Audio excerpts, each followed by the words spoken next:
The world's great age begins anew, the golden years return. The earth doth like a snake renew her winter weeds outworn. Heaven smiles, and faiths and empires gleam like wrecks of a dissolving dream.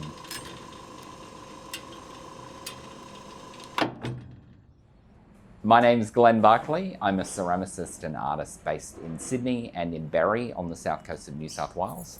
I'm here at my studio in Glebe, killing it, and I'm working towards an exhibition in the end of April, which is at Sullivan and Strumpf in Waterloo. And I'm also, quite excitingly, working with Romance Was Born on a collaboration, working with them, making buttons and making designs for t-shirts and fabric, and using my collages as well as my ceramic work.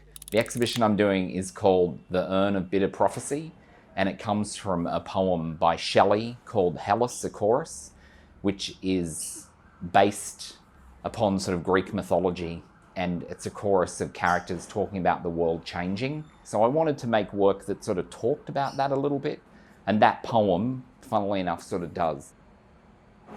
The work that I do, I have described it as sort of like looking through the compost pile of history. So I use a lot of imagery from different sort of historical periods, and I use ceramic history in particular as a sort of touchstone in the work that I do. So if you look at some of the pots, they have very classical sort of traditional Greek forms, which quite often then got translated into Chinese forms. So you have this sort of language of pottery and moving towards shapes that almost like the lizard part of your brain knows. And if you said draw a pot, someone would draw a pot that sort of looked like my pots, which I find really something that's almost like a place to start. And then I've attached all of these sort of different tokens onto the pots to create these sort of complex stories, which is like, I don't know, pushing a shovel through history and coming up with all these objects. Some of the buttons and things that we're using on the collaboration with Romance Was Born are actually those objects that I attach to my pots. And I quite often use these as sort of wall works as well. So these are obviously shells, and this is Queen Victoria from a sort of cheap plastic mold that I bought.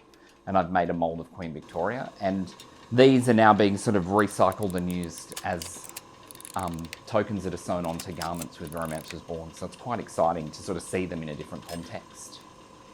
This show in particular, there's a lot of references back to ancient Greek pottery, which is something that I've been interested in for a long time, but sort of bringing the context of the poem with that as well, like this Hellas, a Chorus, sort of bringing it together with the forms.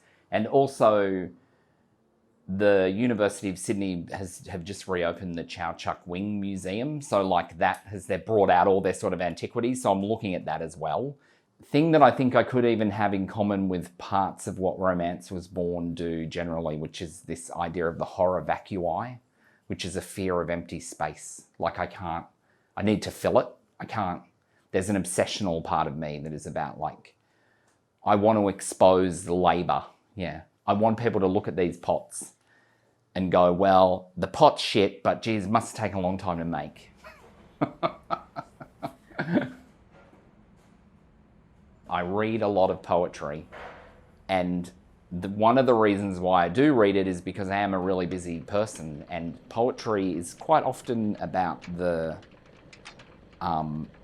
it's a whole lot of feelings and emotions, like can sometimes be encapsulated into a stanza, and it's like you could read a whole novel to get that, whereas a poem quite often is about intensifying those emotions down into like a page.